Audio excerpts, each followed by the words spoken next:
Guam is considered one of the world's most beautiful islands, a vacationer's paradise for sure.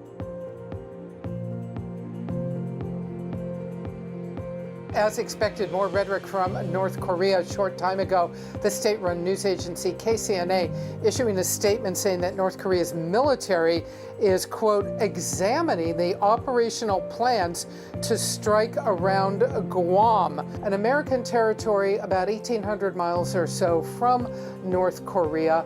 About 160,000 or so people living on that island, 2 U.S. military bases.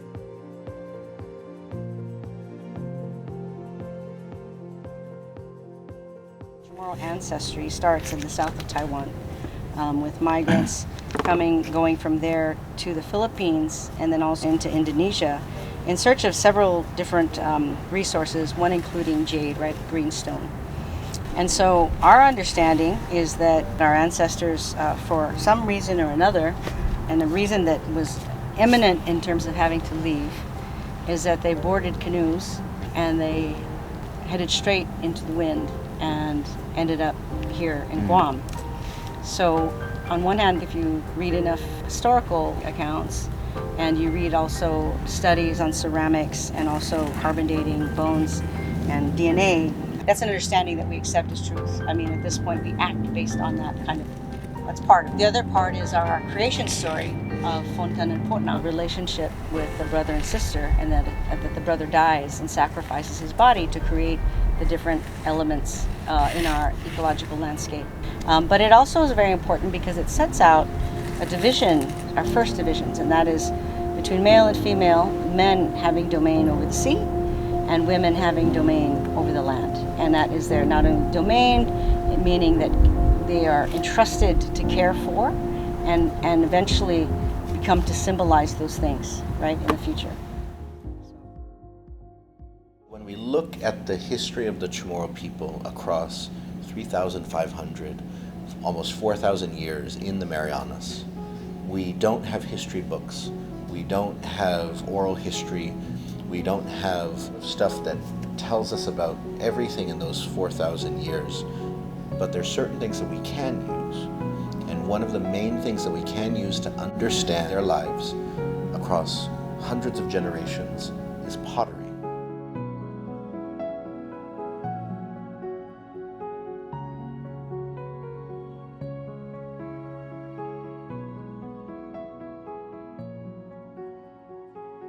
What we see in ceramics is changes over time, right? So very early on, you have smaller pottery that kind of shaped outward, and they were more designed, more motifs that were sort of carved and infused with ofuk or lime. And this is what's called the sort of pre-Lacti Marianas red pottery.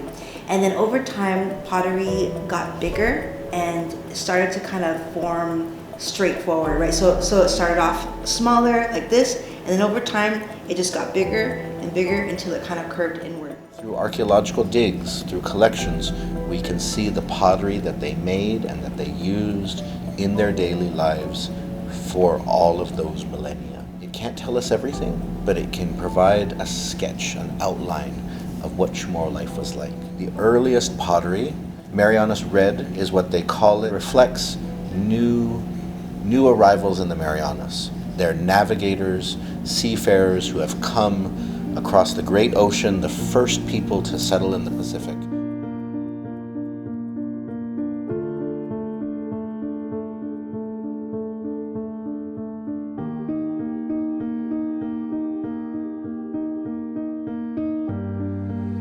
There we study how our people migrated through written literature or whatever else. We can tell you that the only way they were able to get here is on this canoe. And we can spend hours and weeks and months and years talking about this canoe and how this canoe is made. I like to call them like people who was not only brave, maybe in some ways they're a bit crazy people, you know? Can you imagine crossing so many miles of unknown? That's something that I don't know if people can just do it today.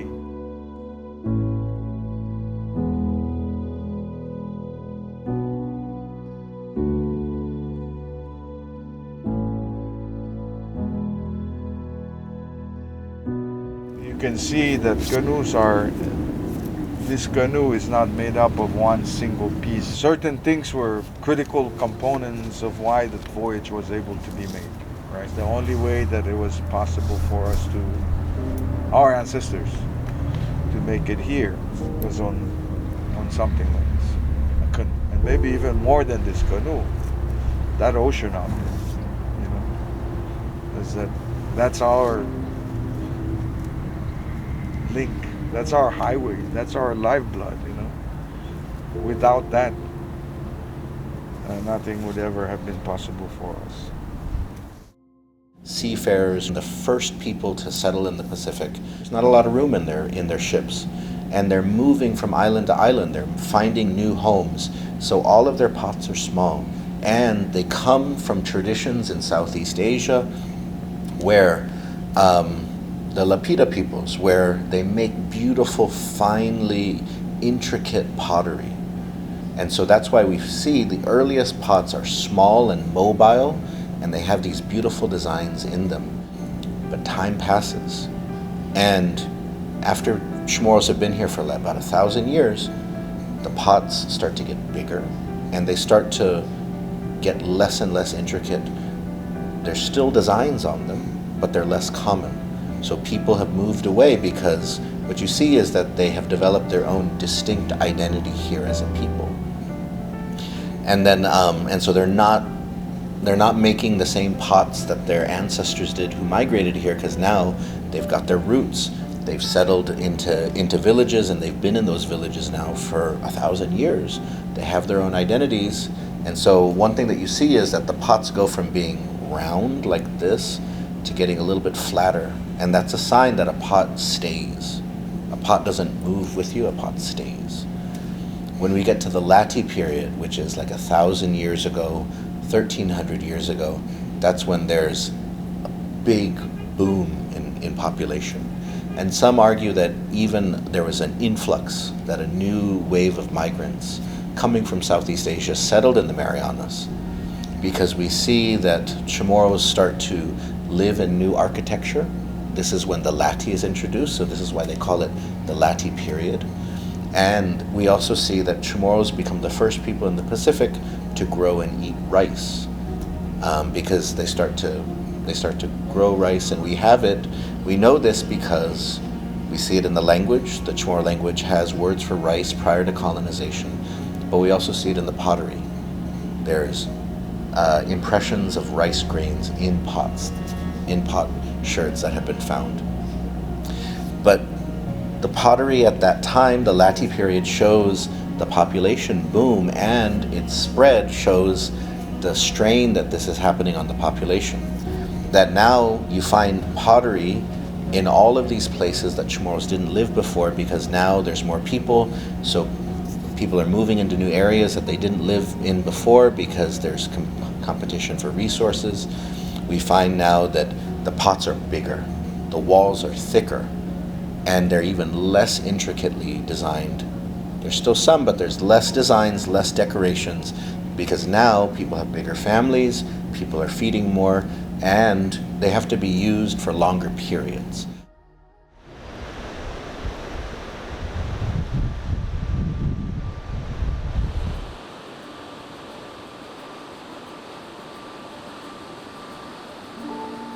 Some pottery they believe might be tied to ceremonies. You also find pottery in burial practices. You'll find like skull in pottery, or the remains of a child or a baby in pottery. There's been one burial that was found in Saipan where a woman was buried with a large pot with a child in it, and then the child was placed on her abdomen area. So pottery had all these different purposes, I mean, from the very practical to the very ceremonial and sacred.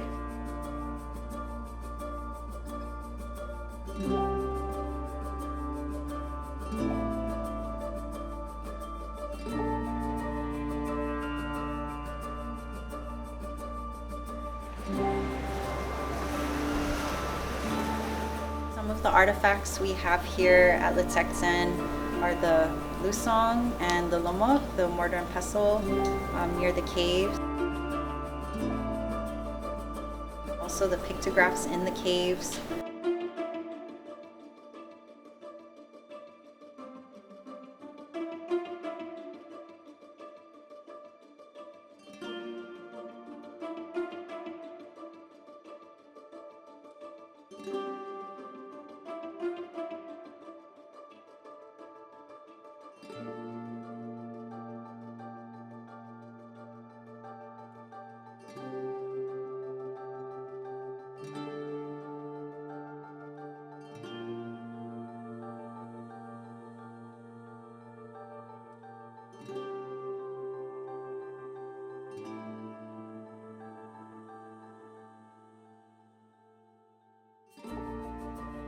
There's laddie stones here.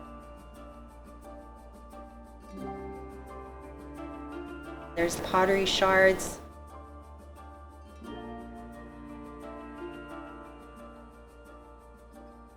So those are all the different things that people can see here. And what it tells us is that I always consider it living heritage of our people. It's one way for Chamorros that are still that are living here on Guam or visiting Guam.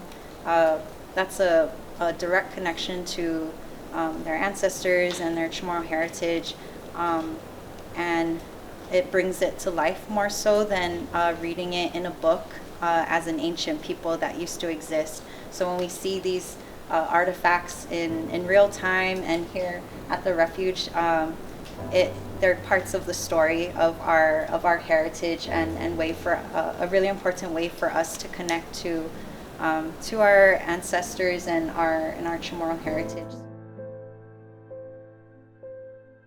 Place like Ritidian or Letexen, that's one of the oldest villages on Guam, because when you look at it, there's so much fresh water there.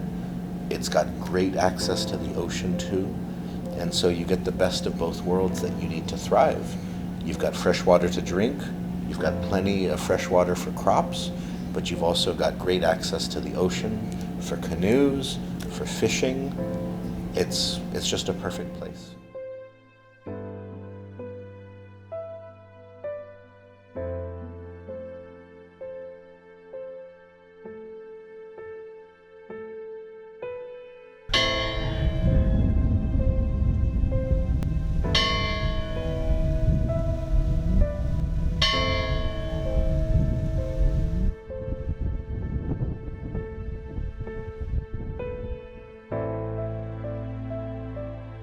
For the Chamorro people, we are the first people in the Pacific to be colonized by Europeans.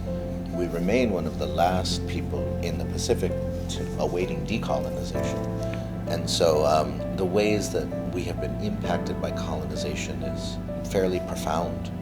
Even when you look at how other Pacific peoples kind of navigate the world today, connect to their past, Chamorros are different, because our experiences of contact and colonization began in the 1500s and the 1600s. Many other Pacific Island cultures, they started to experience that in the 1700s, the 1800s. And so Chamorros lost a lot, were disconnected from a lot.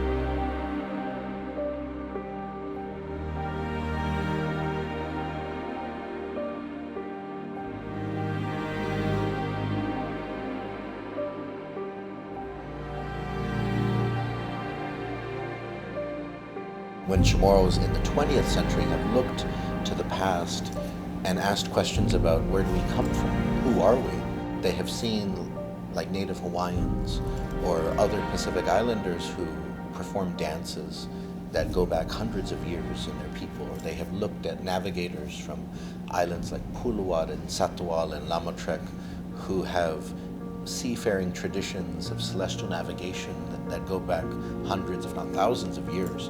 Things that Chamorros used to have, and Chamorros ask and say, how come we don't know these things anymore? What happened to us? Why? How did we lose these things? And colonization.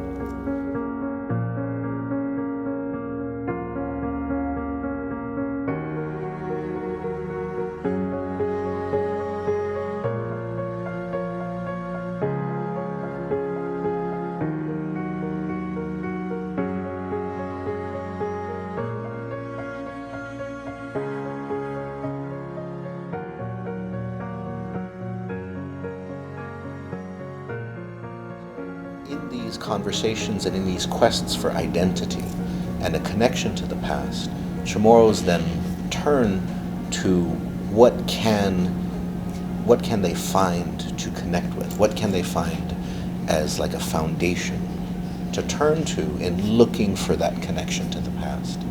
And there are certain things that endure. And so one of them is, of course, that there are things such as the lati. The lati, which was once the pillars upon which Chamorros for almost a millennia perhaps, built their homes. And that the lati may have been the pillars for homes at one point, but they are still found in the jungle. They are incorporated into our daily life, our t-shirts, our tattoos, our anything nowadays. They still persist as a symbol to represent our connection to our past today. The language, the Chamorro language, even though there is Spanish in how we use Chamorro today, it still is something that connects us back almost 4,000 years to the first people who traveled and settled these lands in the Marianas. And another thing that we can use is, of course, pottery. Is that when wanting to find something, that you can hold on to and connecting you, touch a piece of pottery. Go into the jungles, go to a lati site and then touch a piece of pottery. And then a Chamorro person in the past, it may have been 100 years ago, it may have been 1,000 years ago, but a Chamorro person made that, a Chamorro person used that. And perhaps colonization broke that pot. Perhaps colonization left that village, to be abandoned. But the connection is still there. And so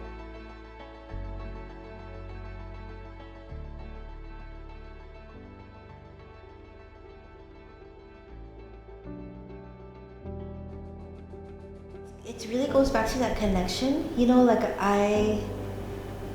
it's like a sort of, it feels like a deep sort of ancestral descendant kind of connection, like holding pottery, even when you hold like the rim of the pottery and things even that we find like in the jungle at places like Latex, and thinking like, wow, our ancestors kind of touched that same place, like that. For me, it's really that sort of connection. I was always interested in like the arts of Pacific people and of like the people of the Marianas. And although these pieces may not have been made with the intention of being art, like this is kind of like the material culture that we've got, and so that's why I've been so interested in just like these pieces, the materials as a sort of ancestral connection to the past. I was meant to do this kind of work, and I find it incredibly fulfilling, because I feel like it's something that even in a small effort, just to be able to open and support space, for this kind of thing to happen, which is what I think part of this is what we do, is it's just opening space for the opportunity for Indigenous knowledge to thrive. So I think personally, that's, I don't know, I feel like it's kind of a natural, organic part of my own evolution. Some people everybody has a different calling, right? But mine just happens to be a navigator. I've always had questions in my own life about what it means to be Chamorro. I didn't grow up feeling particularly connected to my own culture.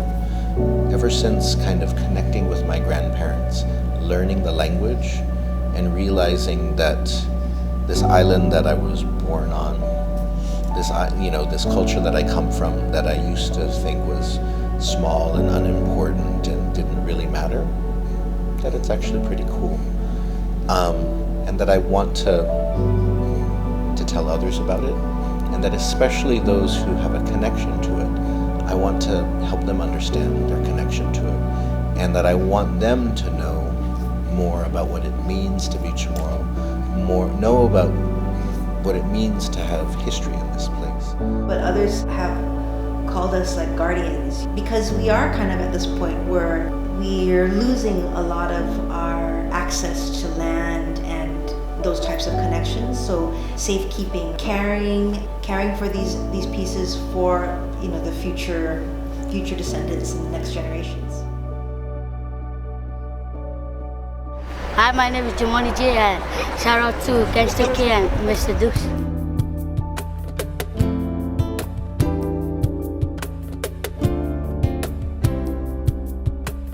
Driving round, windows down, warm breeze and a soulful sound. I got my mama